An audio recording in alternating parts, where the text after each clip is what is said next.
It's the Get Digging It one garden, and I'm showing you what it looks like on Friday the 3rd of August 2018. So we've had quite an amazing growing season in the sense that stuff has actually grown even in all this heat, although it's consumed an awful lot of water. I've got some amazing, beautiful sunflowers here that I'll leave for the birds to eat in the winter.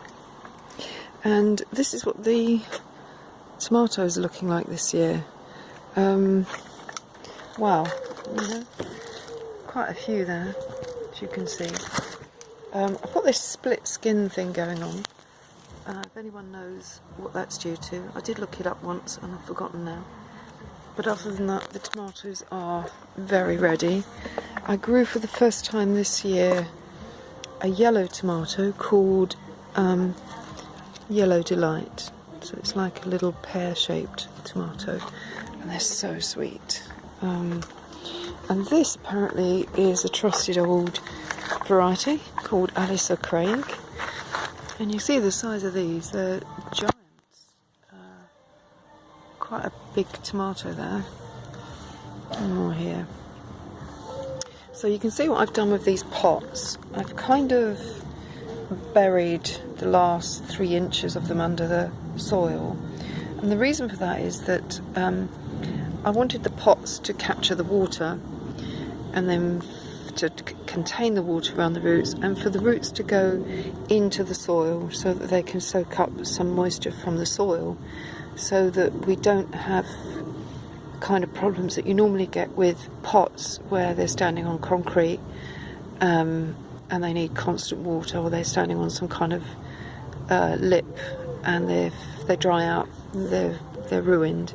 Whereas the water here is being captured in the pot and going straight into the ground, and the roots will have a chance to root through the bottom of the pot and into the ground and sustain themselves with the water from under the soil.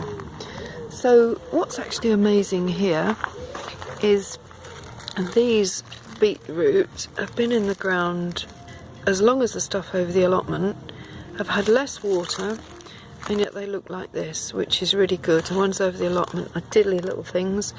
They look very small.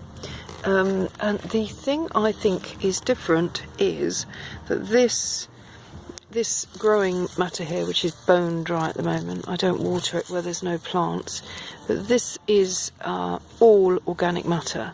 So this is mostly horse manure with some compost thrown in from the compost heap each year. So these are literally being grown in a very rich, fertile medium. And I think that's what's given them their robustness. I shall know once I pick them what they taste like, obviously, but they look fine. And here I managed to get some leeks in, and they were watered in nicely when the storm came a week ago today. But since then, of course, they've dried up again, so I've got to get some more water on those. These are self-seeded. Well, this is chard for a start, which I absolutely love. It's very good for your eyes. It's got lutein and zeaxanthin in, which is something I'm following at the moment to try and improve my eyesight. And these huge squash-type plants, this one here, for example, these are self-seeded. They've just come off the compost heap from the compost itself, and they've just seeded themselves, and I've let them grow. I presume they're going to be okay. What else have we got under here? There's another one there in the soil, but I've not seen anything on that yet. There's some flowers coming. Should be alright. These are an ancient variety of chives, and they're garlic chives, apparently. So they've had a lot of water, but they're suffering a bit. I need to water those quite a lot, really. And yeah, it's just so dry. It is a real pain, very demotivating when it's so dry. Here I've got a rhubarb plant that I just sort of took in its own accord this year. I just ripped a leaf or two off and put it around the base of this particular squash plant, just to see if we can maintain some moisture. If you look under here, let's have a look. Okay, this is actually quite moist, and that is amazing when you consider I would have watered it the same as everything else, but it's actually retained the moisture. So that's a lesson in mulching for you, and what you can use for mulch. You see these rhubarb leaves everyone just throws away and puts on their compost heap are a fantastic mulch. You know, we don't really use what nature gives us properly. Here I've got some beans that have been very, very slow in coming forward, but some very beautiful colours. These beans just go on and on every year. I just save the pods and I put them back in the ground, and they're just amazing. They suddenly just become full of these bejewelled sort of purple beans. They're so pretty, and they taste lovely if you catch them young. So now's perfect. They need to be taken now before the seeds get too big. I've had quite a few already off of here. The green beans haven't done brilliantly this year. Apparently they need moisture on the flowers to do what's called set.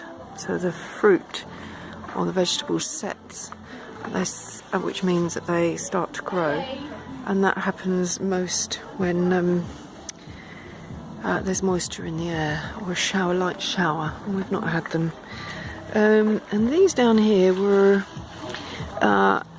these are Borlotti beans, and they were given to me as 2 or 3 plants, but March 2017, and I just stuck them in the ground because it was, you know, I wasn't going to get much from 2 plants.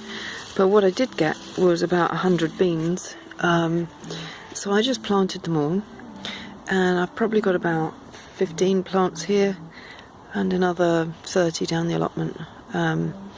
So this will be quite a nice harvest. We have to wait for these pods to go very red, and then they're ready to harvest. And they're just low-lying beans, little bush beans. They don't do much really. So that's that.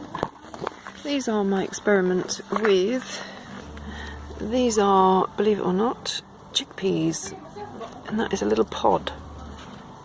And let me just see what you can see.